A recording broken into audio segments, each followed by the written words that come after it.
di sini saya akan menjelaskan mengenai perkembangan motorik, yaitu pada pembahasan pertama, definisi perkembangan motorik. Apa itu perkembangan motorik? Jadi perkembangan motorik itu merupakan perkembangan dari unsur kematangan dan pengendalian gerakan tubuh yang erat kaitannya dengan perkembangan pusat motorik di otak. Jadi perkembangan motorik merupakan kegiatan yang terkoordinir antara susunan saraf, otot, otak, dan spinal cord. Perkembangan motorik adalah proses yang sejalan dengan bertambahnya usia secara bertahap dan berkesinambungan, di mana gerakan individu meningkat dari keadaan sederhana, tidak terorganisir dan tidak terampil, ke arah penguasaan keterampilan motorik yang kompleks dan terorganisir dengan baik. Kemudian yang kedua, pandangan mengenai perkembangan motorik. Nah, jadi Cullen dan Thomson mengemukakan bahwasannya perkembangan fisik individu meliputi 4 aspek, yaitu yang pertama, sistem saraf yang sangat mempengaruhi perkembangan kecerdasan dan emosi. Yang kedua, otot-otot yang mempengaruhi perkembangan kekuatan dan kemampuan motorik. Yang ketiga, kelenjar endokrin yang menyebabkan munculnya pola-pola tingkah laku baru seperti pada remaja, berkembangnya perasaan senang untuk aktif dalam suatu kegiatan yang sebagian anggotanya terdiri atas lawan jenis. Kemudian yang keempat, struktur fisik atau tubuh yang meliputi tinggi, berat, maupun proporsi. Usia emas dalam perkembangan motorik adalah middle childhood atau masa anak-anak. Pada usia ini kesehatan fisik anak mulai stabil. Hal ini menyebabkan perkembangan fisik jadi lebih maksimal daripada usia sebelumnya. Kemudian perkembangan motorik sangat dipengaruhi oleh organ otak. Otak mensetir setiap gerakan yang dilakukan anak. Semakin matangnya perkembangan sistem saraf otak yang mengatur otot memungkinkan berkembangnya kompetensi atau kemampuan motorik anak.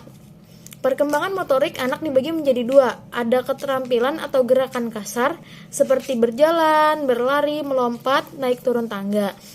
Kemudian yang kedua ada keterampilan motorik halus atau keterampilan manipulasi seperti menulis, menggambar, memotong, melempar, maupun menangkap bola.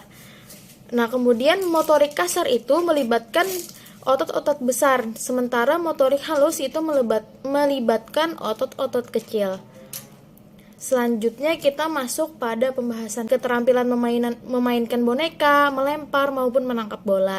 Nah, kemudian yang kedua itu anak dapat beranjak dari kondisi tidak berdaya ke kondisi yang independen. Nah, anak dapat bergerak dari satu tempat ke tempat lainnya dan dapat berbuat sendiri untuk dirinya. Kemudian kondisi ini dapat menunjang rasa percaya dirinya. Nah, yang ketiga itu anak dapat menyesuaikan dirinya dengan lingkungan sekolah. Yang keempat, perkembangan motorik yang normal memungkinkan anak dapat bermain atau bergaul dengan teman sebayanya. Dan yang terakhir, perkembangan motorik sangat penting pada perkembangan kepribadian anak. Apabila kemampuan motorik masa ini berkembang dengan baik, maka perkembangan berikutnya akan baik pula. Begitu pula sebaliknya. Kemudian kita memasuki pembahasan mengenai perkembangan motorik anak. Sebelum perkembangan terjadi, anak tidak akan berdaya. Kondisi tersebut akan berubah secara cepat pada usia 4-5 tahun pertama kehidupan pasca lahir anak tersebut. Anak dapat mengendalikan gerakan yang kasar. Nah, gerakan tersebut melibatkan anggota badan yang luas yang digunakan untuk berjalan, melompat, berlari, berjinjit, berenang, dan lain sebagainya. Nah, kemudian setelah berumur 5 tahun terjadi perkembangan yang besar dalam pengendalian koordinasi yang lebih baik yang melibatkan bagian otot yang lebih kecil yang digunakan untuk menggenggam, melempar, menangkap bola, menulis, dan lain sebagainya. Kemudian salah satu perbedaan mencolok antara anak usia dini dengan bayi dan balita adalah anak prasekolah tidak memiliki lemak bayi dan tampak lebih ramping.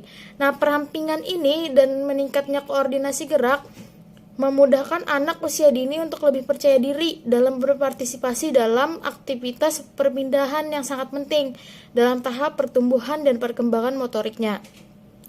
Perkembangan fisik motorik anak itu ditandai dengan pertumbuhan fisik yang meliputi peningkatan berat badan, tinggi badan, lingkar kepala, dan tonus otot. Nah, optimalnya pertumbuhan fisik anak dapat menjadi pertanda ada sesuatu yang terjadi dalam diri anak. Pada usia 3 tahun, tubuh, tangan, dan kaki anak akan tumbuh semakin panjang.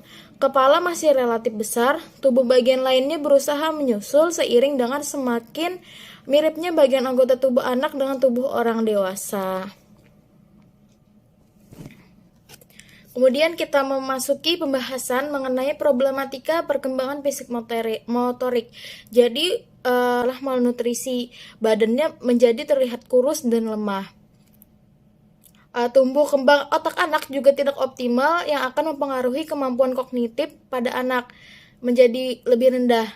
Perkembangan motorik sangat dipengaruhi oleh gizi, status kesehatan, dan perlakuan gerak yang sesuai dengan masa perkembangannya. Kemudian ada masalah lain juga seperti masalah dalam perkembangan motorik. Nah, masalah keterampilan motorik kasar pada anak itu terkait dengan ketidakmampuan anak dalam mengatur keseimbangan dan reaksi kurang cepat serta koordinasi yang kurang baik.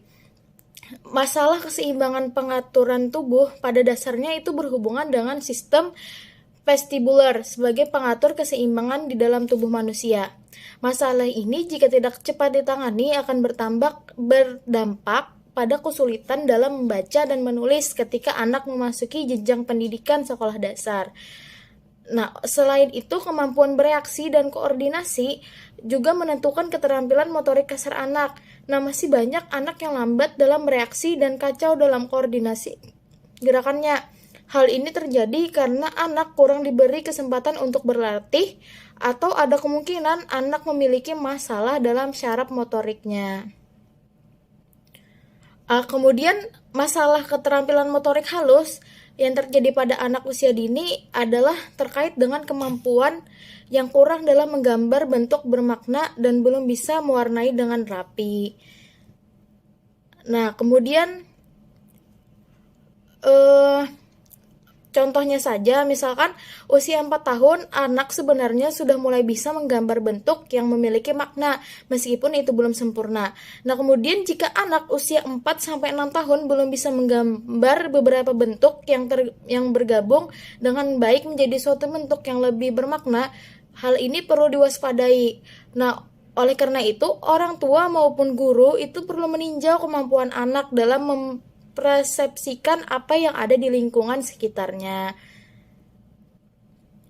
Sekian yang dapat saya jelaskan mengenai perkembangan motorik. Terima kasih. Assalamualaikum warahmatullahi wabarakatuh. Baik, dulu di sini Muhammad Naufal akan menjelaskan tentang perkembangan psikomotorik.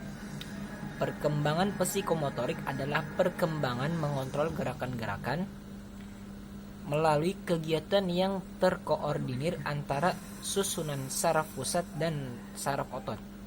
Dimulai dengan gerakan-gerakan kasar yang melibatkan bagian-bagian besar dari tubuh manusia dalam fungsi duduk, berjalan, lari, loncat, dan lain sebagainya, yang mana keduanya ini diperlukan dalam kehidupan kita, dalam keseharian kita. Jadi setiap pergerakan-pergerakan yang dilakukan manusia itu dikontrol oleh syaraf pusat dan syaraf otot, yang mana keduanya ini berperan dalam setiap yang kita lakukan dalam kehidupan kita sehari-hari. Psikomotorik merupakan ranah yang berkaitan dengan keterampilan atau skill atau kemampuan bertindak setelah seseorang menerima pengalaman belajar tertentu. Ciri khas dari keterampilan motorik adalah otomatisme, yaitu rangkaian gerak-gerik yang berlangsung secara teratur, berjalan tanpa dibutuhkan banyak refleksi atau berpikir terhadap apa yang harus dilakukan dan mengapa harus mengikuti suatu gerakan. Keterampilan motorik memegang peran yang sangat penting dalam kehidupan manusia. Seorang anak yang memiliki keterampilan motorik, seseorang yang memiliki keterampilan motorik yang sempurna, ia akan mampu merawat dirinya sendiri dan bergerak secara efektif dan efisien. Misalnya seorang anak kecil yang belajar berlari, berjalan tegak, menaiki tangga, memegang dan mengambil barang atau hal lain sebagainya. Jadi keterampilan motorik ini ialah sebuah keterampilan otomatisme, yaitu maksudnya ialah keterampilan yang terjadi secara refleks atau secara langsung tanpa banyak berpikir. Biasanya kalau keterampilan otomatisme ini sesuatu hal yang sering kita lakukan dan otak itu akan merekam apa yang pernah kita lakukan. Jadi otak itu bekerja secara otomatis, langsung merespon apa yang ada di ingatannya. Jadi dia otomatis melakukan, badan kita otomatis bergerak sesuai dengan kontrol daripada syaraf pusat atau otak kita. Kemudian tahapan-tahapan perkembangan psikomotorik. Tahapan-tahapan perkembangan psikomotorik dapat dirumuskan sebagai berikut, yaitu yang pertama, tahap kognitif. Tahap ini ditandai dengan adanya gerakan-gerakan yang kaku dan lambat. Hal tersebut terjadi karena anak atau siswa masih dalam taraf belajar untuk mengendalikan gerakan-gerakannya. Dia harus berpikir sebelum melakukan suatu gerakan, dan pada tahap ini siswa sering membuat kesalahan dan kadang terjadi tingkah frustasi yang sangat tinggi. Jadi maksudnya pada tahap kognitif ini ialah masih dalam tahap belajar, mempelajari sesuatu yang baru. Mereka masih asing dengan sesuatu yang baru ini. Jadi terkadang mereka setiap ingin melakukan suatu hal, mereka harus berpikir terlebih dahulu untuk melakukan suatu gerakan atau suatu langkah. Terkadang karena yang dilakukan mereka ini adalah suatu hal yang baru, mereka bisa saja melakukan suatu kesalahan-kesalahan kecil yang tidak mereka sengaja. Dan kesalahan-kesalahan ini kadang membuat mereka sedih atau frustasi karena mereka merasa gagal, merasa tidak bisa. Dan kita sebagai guru atau sebagai orang tua berperan di sini membantu anak ini untuk bangkit gitu, untuk membantunya berkembang agar dia itu tidak mudah putus asa setiap dia melakukan suatu kesalahan. Kemudian tahap kedua dari perkembangan psikomotorik ialah tahap asosiatif. Pada tahap ini seorang anak maupun siswa membutuhkan waktu yang lebih pendek untuk memikirkan tentang gerakannya. Dia mulai dapat mengasosiasikan gerakan yang terjadi yang sedang dia pelajari dengan gerakan yang sudah dikenal. Tahap ini masih dalam tahap pertengahan dan perkembangan psikomotorik. Oleh karena itu, gerakan-gerakan dalam tahap ini belum menjadi gerakan yang bersifat otomatis. Pada tahap ini, seorang anak masih menggunakan pikirannya untuk melakukan suatu gerakan. Akan tetapi, waktu yang diperlukannya untuk berpikir ini relatif pendek, atau dia tidak terlalu banyak berpikir. Pada gerakan yang sudah tidak kaku, karena waktu yang digunakan berpikir ini lebih pendek.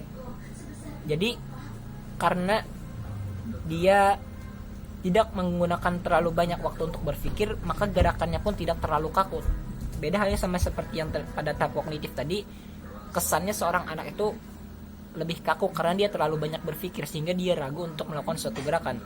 Sedangkan pada tahap asosiatif ini dia seperti mengadaptasikan sesuatu yang baru dia pelajari dengan sesuatu yang sudah dia kenal sebelumnya. Dia seperti melihat kilas balik dari sesuatu yang pernah dia kerjakan. Jadi dia itu tidak terlalu banyak berpikir karena dia merasa, oh ini pernah saya lakukan, ini sebelumnya mirip dengan yang saya lakukan, sehingga dia terlalu banyak berpikir dan dia mudah untuk melakukan suatu gerakan. Kemudian tahap yang ketiga yaitu tahap otonomi. Pada tahap ini seorang anak atau siswa telah mencapai tingkat otonomi yang tinggi. Proses belajarnya sudah hampir lengkap meskipun dia masih dapat memperbaiki gerakan-gerakan yang telah dia pelajari. Tahap ini disebut tahap otonomi karena siswa sudah tidak memerlukan kehadiran instruktur untuk melakukan gerakan-gerakannya. Pada tahap ini gerakan dilakukan secara spontan. Oleh karenanya gerakan yang dilakukan juga tidak mengharuskan pembelajaran untuk memikirkan tentang gerakannya. Jadi pada tahap otonomi ini bisa kita sebut sebagai tahap otomatis, yaitu dia bergerak secara refleks terhadap sesuatu yang dia pikirkan, terhadap sesuatu yang dia harus lakukan, dia tanpa berpikir panjang. dia langsung bergerak, langsung melakukan sesuatu yang memang harus dia lakukan. Karena pada tahap ini dia telah lebih banyak belajar dan ketimbang daripada tahap kognitif dan tahap asosiatif. Dia lebih banyak, bisa kita sebut yaitu lebih banyak pengalaman dalam tahap ini. Sehingga saat dia melakukan suatu gerakan atau melakukan sesuatu hal, dia itu otomatis bergerak itu. Tidak harus banyak berpikir, tidak takut atau khawatir sesuatu seperti itu. Kemudian psikomotorik itu ada dua, yaitu psikomotorik kasar dan psikomotorik halus. Dalam ranah psikomotorik, ranah yang menitik beratkan pada kemampuan fisik dan kerja otot. Ranah ini membedakan antara ranah motorik kasar dan halus. Motorik kasar yaitu gerakan tubuh yang membutuhkan keseimbangan dan koordinasi antar anggota tubuh dengan menggunakan otot-otot besar dari sebagian atau seluruh anggota tubuh, di mana gerakan ini dipengaruhi oleh usia, berat badan, dan perkembangan fisik anak. Gerakan-gerakan yang menggunakan motorik kasar antara lain berlari, melompat, menendang. Jadi pada motorik kasar ini mereka lebih membutuhkan tenaga, mengeluarkan tenaga yang cukup besar untuk mereka. Karena pada motorik kasar ini banyak melibatkan otot-otot besar dari anggota tubuh. Kemudian motorik halus yaitu berhubungan dengan keterampilan fisik, yang mana melibatkan otot kecil dan koordinasi mata dan tangan. Syaraf motorik halus dapat dilatih dan dikembangkan melalui kegiatan rangsang secara rutin seperti bermain puzzle, menyusun balok, memasukkan benda ke dalam lubang sesuai bentuknya, dan lain sebagainya. Kemampuan motorik halus setiap anak berbeda-beda, baik dalam hal kekuatan maupun ketepatan. Perbedaan ini biasa dipengaruhi oleh pembawaan dan stimulus yang didapatkan oleh si anak. Jadi pada psikomotorik halus ini lebih kepada menggunakan otak atau pikiran. Jadi dia itu menyesuaikan terhadap sesuatu yang dia lihat, sesuatu yang dia pegang dengan apa yang ada di pikirannya. Dia tidak berfokus kepada fisik. Kalau motorik kasar tadi itu lebih berfokus ke dalam penggunaan fisik, sedangkan psikomotorik halus ini berfokus kepada pikiran. Kemudian ada pengukuran psikomotorik. Ada beberapa metode dalam mengukur tingkat perkembangan psikomotorik anak. Dalam modul tentang evaluasi perkembangan motorik yang dikembangkan Universitas Pendidikan Indonesia atau UPI, dikatakan bahwa langkah evaluasi perkembangan motorik ini terbilang sulit dalam pelaksanaannya. Perkembangan motorik tidak dapat diamati, sehingga dikembangkan suatu cara agar mengukur pertambahan keterampilan pada suatu proses latihan dapat terlihat nyata. Hasil perkembangan motorik yang terlihat dari keterampilan anak dapat dikumpulkan dalam waktu yang cukup relatif panjang. Misalnya dalam 1 bulan, 1 semester, bahkan sampai 1 tahun. Hal perkembangan tersebut dapat dipetakan dalam bentuk grafik. Jika anak berhasil dalam perkembangan motoriknya, maka grafik akan menunjukkan garis menanjak atau naik. Kemudian, jika perkembangan motorik anak tersebut dirasa tidak berhasil, maka grafiknya pun ada sebaliknya, yaitu menurun. Dalam pengukuran perkembangan motorik perlu diperhatikan antara penilaian yang berorientasi terhadap produk dan yang berorientasi terhadap proses.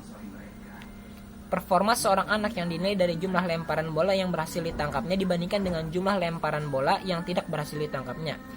Hal itu termasuk penilaian berorientasi produk. Teknik penilaian yang berorientasi proses telah dikembangkan oleh Robertson dan kawan-kawannya di University of Wisconsin, didasarkan pada gagasan bahwa perkembangan pada komponen-komponen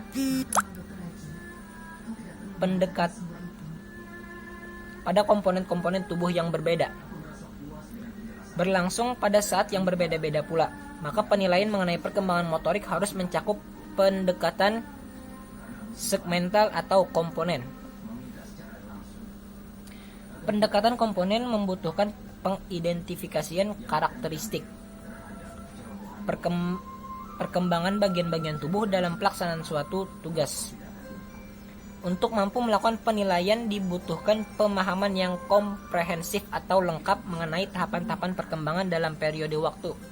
Guru sangat membutuhkan kajian-kajian sebelum melakukan pengamatan mengenai definisi dari masing-masing tahap perkembangan. Mungkin sekian penjelasan dari saya mengenai perkembangan psikomotorik. Materi selanjutnya akan dilanjutkan oleh rekan saya Muhammad Iqbal Khairi. Sekian. Baik, di sini saya akan melanjutkan penjelasan. Di sini saya akan membuatkan penjelasan tentang perkembangan fisik pada anak SD serta bentuknya. Secara umum, pertumbuhan dan perkembangan fisik pada anak dapat menjadi 3 tahap. Pertama, tahap pasca kelahiran hingga usia 3 tahun atau masa anak-anak. Tahap anak-anak hingga masa pubertas 3-10 tahun. Tahap pubertas 10-14 tahun dan tahap remaja usia 12 tahun ke atas. Jadi, berdasarkan keterangan di atas, maka dapat kita simpulkan bahwa anak-anak SD sampai SMP termasuk dalam masa pubertas. Dan adapun untuk anak SMP sampai SMA termasuk dalam tahap pubertas hingga remaja. Perkembangan fisik adalah perubahan yang terjadi pada fisik manusia. Pada anak usia dasar meliputi pertumbuhan tinggi dan berat badan. Perubahan proporsi atau perbandingan antar bagian tubuh yang membentuk postur tubuh, pertumbuhan tulang, gigi, otot, dan lemak. Perkembangan fisik ini mencakup aspek sebagai berikut. Yang aspek pertama yaitu perkembangan anatomis, yaitu perkembangan yang ditunjukkan dengan adanya perubahan, baik itu ukuran dalam bentuk kuantitatif, yakni contohnya pada struktur tulang belulang, indeks tinggi dan berat badan, proporsi tinggi kepala dengan tinggi garis keejekan badan secara keseluruhan. Aspek yang kedua yaitu perkembangan fisiologis, yaitu perkembangan yang ditandai dengan adanya perubahan-perubahan dalam bentuk kuantitatif, kualitatif, dan fungsional dari sistem-sistem kerja hayati secara kontraksi otot, peredaran darah dan pernapasan, persyaratan, serta sekresi kelenjar dan pencernaan. Bentuk perkembangan fisik ada 2. Yang pertama, perubahan ukuran tubuh. Bertambahnya usia pasti akan mempengaruhi perubahan pada pertumbuhan fisik. Yang kedua, proporsi dan bentuk tubuh. Perkembangan fisik pada anak kecil relatif lambat dan konstan dibandingkan dengan perkembangan pada usia bayi dan pada masa adolescensi. Dapat kita simpulkan bahwasanya perkembangan fisik adalah pertumbuhan dan perubahan yang terjadi pada tubuh seseorang. Perubahan yang paling jelas terlihat adalah perubahan pada bentuk dan ukuran tubuh. Sedangkan perkembangan motorik merupakan perkembangan dari segala bentuk perubahan yang terjadi secara progresif pada kemampuan anak untuk dapat melakukan berbagai gerakan yang diperoleh melalui interaksi antara faktor kematangan atau maturation dan latihan atau pengalaman experience. Atau pengalaman itu yang sering didapat pada suatu hal yang kita lalui. Atau biasa disebut dengan empiris, sebuah pengalaman. Selama kehidupan yang dapat dilihat melalui perubahan atau pergerakan yang dilakukan, peneliti dapat menemukan banyak perubahan atau pergerakan. Aktivitas siswa, diantaranya dalam proses pembelajaran, terlihat bahwa aktivitas siswa sangat beragam. Mulai dari bagaimana cara mereka bergerak, bergaul, siswa itu sangat beragam. Bertindak dan berinteraksi dengan teman di sekitarnya. Kemudian dari keterampilan guru dalam mengembangkan kreativitas anak sehingga dapat menghasilkan anak yang memiliki perkembangan fisik motorik yang mampu beradaptasi dalam lingkungan kelas, sekolah, dan di luar sekolah. Segala kegiatan itu bersifat positif sehingga akan membentuk dan melahirkan siswa yang memiliki kepribadian yang hebat, cerdas, terampil, cakap, kreatif, dan berakhlak mulia. Jadi dapat kita ketahui bahwasanya